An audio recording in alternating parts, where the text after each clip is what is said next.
గణతంత్ర దినోత్సవం. ఇవాళ భారత రాజ్యాంగం మనకు హక్కులు ప్రసాదించినటువంటి రోజు.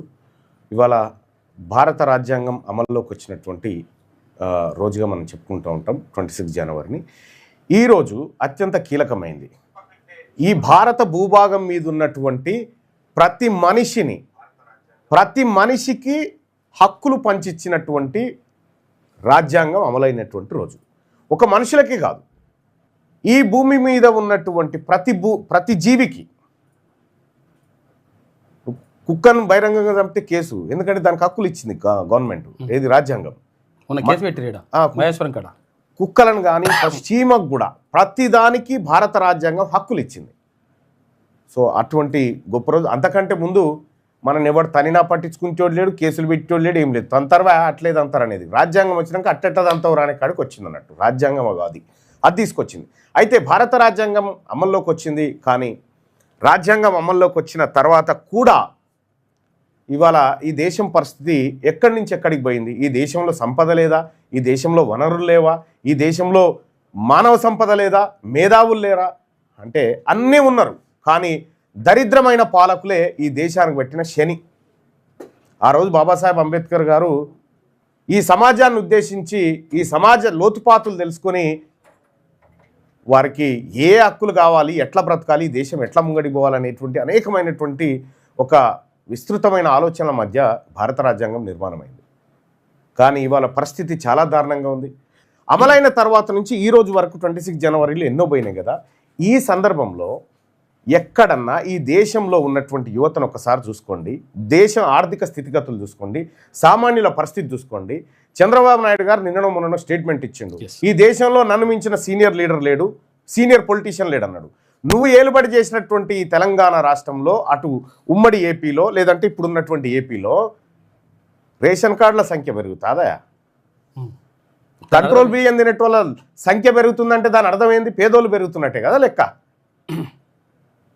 కంట్రోల్ బియ్యం పెరుగుతూ ఉంది, తెల్ల రేషన్ కార్డులు పెరుగుతూ ఉన్నాయి అంటే దాని అర్థం ఏంటంటే దేశం దివాలా తీస్తూ ఉంది, ఇంకా పేదరికంలోకి పోతుందని దాని అర్థం. మీరు చెప్తున్నటువంటి జిఎస్డిపిలు, తర్వాత పర్ క్యాపిటల్ ఇన్కమ్లు, ఇవన్నీ కేవలం కాకి లెక్కలు మాత్రమే.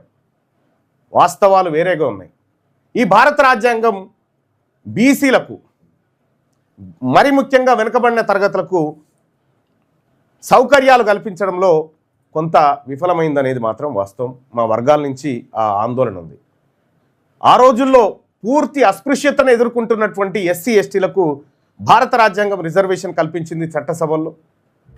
కానీ బీసీలకు అటువంటి ప్రయత్నం చేసినా ఎవరు కూడా దాన్ని మాట్లాడనివ్వలేదు. జవహర్లాల్ నెహ్రూ గారు అయితే ఆ టాపికే ఎత్తొద్దని చెప్పిండు. ఆ తర్వాత అనేక సార్లు కాంగ్రెస్ పార్టీ బీసీలను మోసం చేస్తూనే ఉంది. ఇప్పుడున్న భారతీయ జనతా పార్టీ అదే కొనసాగిస్తూ ఉంది. ఇక్కడ మనం గమనించాల్సినటువంటి అంశం ఏంటంటే, బీసీలకు చట్టసభల్లో రిజర్వేషన్ కావాలని దశాబ్దాల నుంచి అనేక పోరాటాలు జరిగినాయి. మండల్ కమిషన్ రిపోర్ట్ని ఇంప్లిమెంట్ చేయాలని మన కాంశీరామ్ గారు 48 రోజులు దీక్ష చేపట్టిండు పార్లమెంటు ముంగడ కూర్చొని. అయినా కూడా ఈ దేశం చలించలే. ఈ దేశంలో అత్యంత వెనకబడిన వర్గాలుగా బీసీలు మిగిలిపోయినారు. అందుకోసమే బీసీలకు కూడా చట్టపరమైనటువంటి చట్టసభల్లో ఖచ్చితంగా రిజర్వేషన్ రావాలి. ఈ రేవంత్ రెడ్డో, జానారెడ్డో, ఈ ఉమ్మా జక్కా వీళ్ళు ఇస్తారు చేస్తారు, ఇదంతా ఒట్టి మాట వీళ్ళతో కాదు.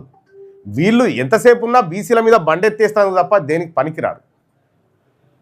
కానీ ఇదే భారత రాజ్యాంగం బీసీలకు ఏమిచ్చింది, రెడ్లకు వెలమలకు ఏమిచ్చింది ఒకసారి చూడాలి మనం. 27% రిజర్వేషన్ ఓబీసీలకు, 27% రిజర్వేషన్. అది ఉద్యోగాలలో, మళ్ళీ విద్యా సంస్థలలో కూడా మొన్న వచ్చింది, 2006 ఏమొచ్చింది. కానీ అంతకుముందుకు లేదు. బీసీలకు రిజర్వేషన్ ఇస్తా అంటే కోర్టు గుండెలు బాదుకుంటుంది, ఈ అగ్రవర్ణ నాయకులు గుండెలు బాదుకుంటారు. అట్లెట్లు ఇస్తారు, ఆగమైపోతుంది, టాలెంట్ మిస్ అవుతుంది, ఇవన్నీ చెప్తా ఉంటారు. కానీ అగ్రవర్ణాలకు రిజర్వేషన్ ఇచ్చే కాడ ఎంత దారుణమైన రిజర్వేషన్ అమలవుతా ఉందో ఒకసారి మనం ఈ లెక్క చూసుకున్న తర్వాత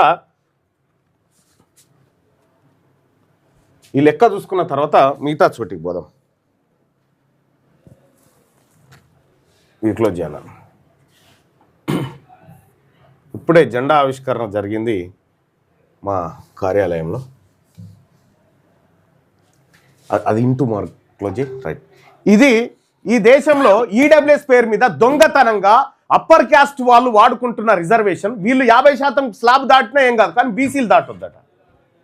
ఇక్కడ మనం గమనించుకోవాలి, మొత్తం ఓసీ జనాభా డోర్ క్లోజ్, మొత్తం ఓసీ జనాభా 5% ఉన్నప్పుడు, 5% ఉందనుకుందాం, 5% ఉంటే ప్రతి 100 మంది ఓసీలలో 95 మంది పైసలు ఉన్నోళ్ళే, 5 మాత్రం పేదోళ్ళు ఉన్నారు అనుకుందాం. ఈ పేదోళ్ళకి 5 కోసం రిజర్వేషన్ అంటే ఎంత?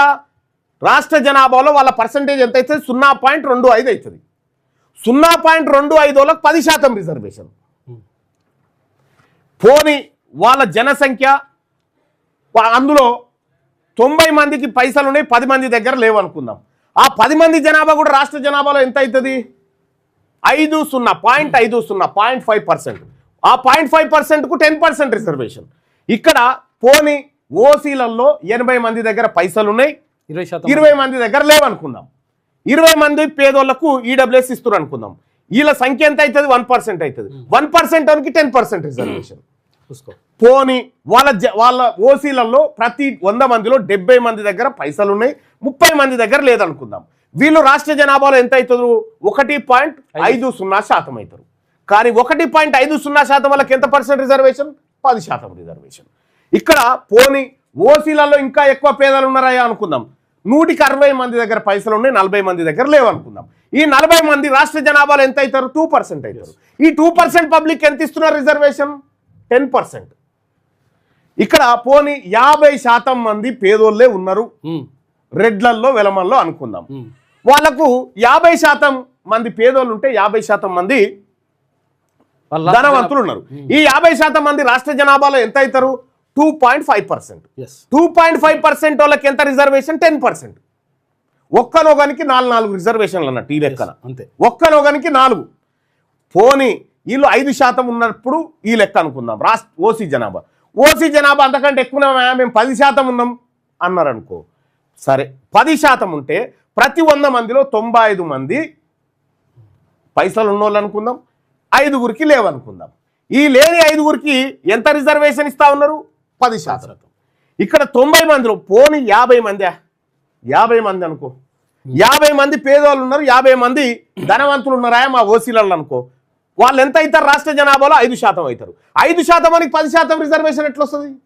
ఏం చేసినా కానీ పోనీ అయ్యా వాళ్ళు 15% ఉన్నారనుకో. రేవంత్ రెడ్డి చెప్పిన లెక్క ఇదే. 15% ఉన్నారనుకుందాం. 15% ఉంటే ప్రతి 100 మందిలో 95 మంది దగ్గర రెడ్ల దగ్గర పైసలు ఉన్నాయి అనుకుందాం, వెలమల దగ్గర. అందులో 5 దగ్గర లేవనుకుందాం. ఈ 5 ఎంత అవుతారు? రాష్ట్ర జనాభాలో 0.75% అవుతారు. 1% లేని వాళ్ళకు 10% రిజర్వేషన్.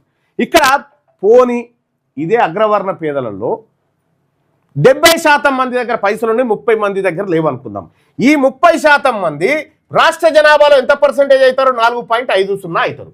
4.50 వారికి 10% రిజర్వేషన్. ఎంతకంటే ఎక్కువ లేదు, అనుకోవడం కూడా కరెక్ట్ కాదు. పోనీ 50 సగానికి సగం పేదలు ఉన్నారని అనుకుందాం. సగానికి సగం పేదలు ఉన్నారని అనుకుంటే 50% మంది దగ్గర పైసలు ఉన్నాయి, 50% మంది దగ్గర లేవనుకుందాం. ఇప్పుడు రాష్ట్ర జనాభాలో వీరి పేదవాళ్ళ ఈడబ్ల్యూఎస్ అర్హుల శాతం ఎంత అవుతుంది? 7.50. 7.50 వానికి 10% రిజర్వేషన్.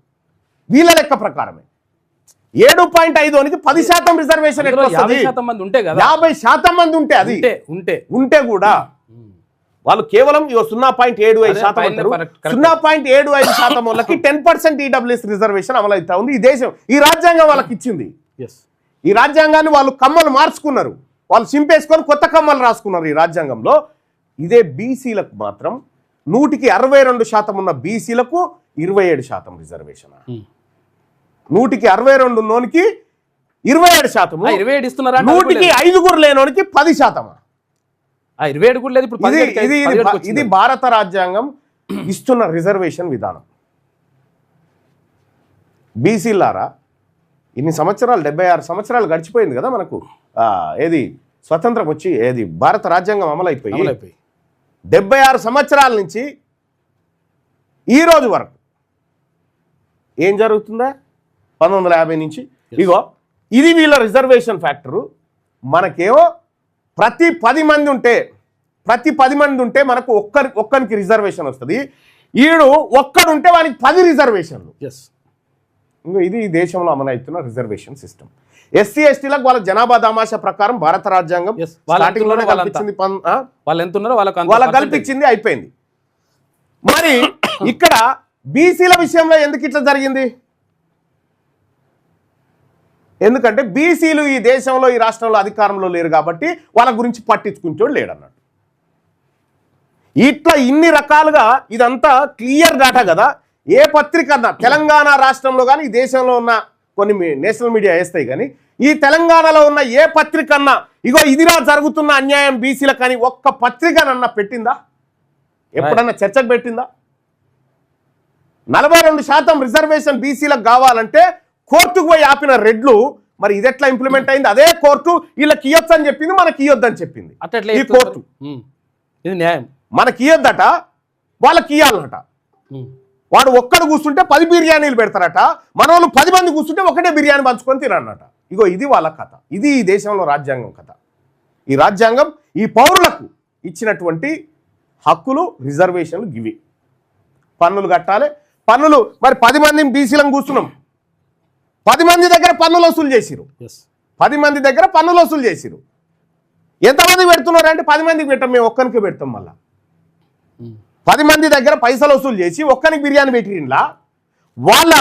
వాళ్ళేమో ఒక్కడు కూర్చుంటే ఈ 10 మంది పైసలు తీసుకుపోయి వానికి పెట్టిరు. ఇగో ఇది జరుగుతున్నది.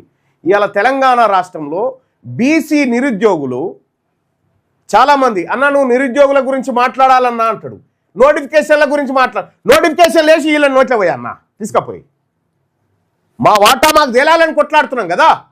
ఈడబ్ల్యూఎస్ లేకుండా చేయాలి ఈ రాష్ట్రంలో. ఈడబ్ల్యూఎస్ అనేది మోసం, దుర్మార్గం, అనేక రకాల.